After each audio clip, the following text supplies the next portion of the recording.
এখনো কাটাকুটি বাকি, বরবটি কড়াই আর কিছুটা সবজি কেটেছি আজকে একটু মায়ের ভোগ। বাকি ঢেঁড়স ভাজা করতে, একটা আলু কুমড়ো একটু ভেজে খিচুড়িতে দেবো। এদিকে আলু ভাজা আর বেগুন ভাজা করেছি, পটল ভাজছি।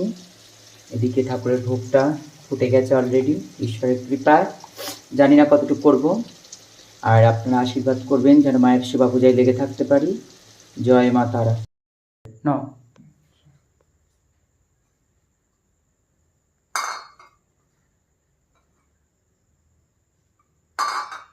ওগুলো দেওয়া আছে আমার মনে হয়। দেওয়া আছে?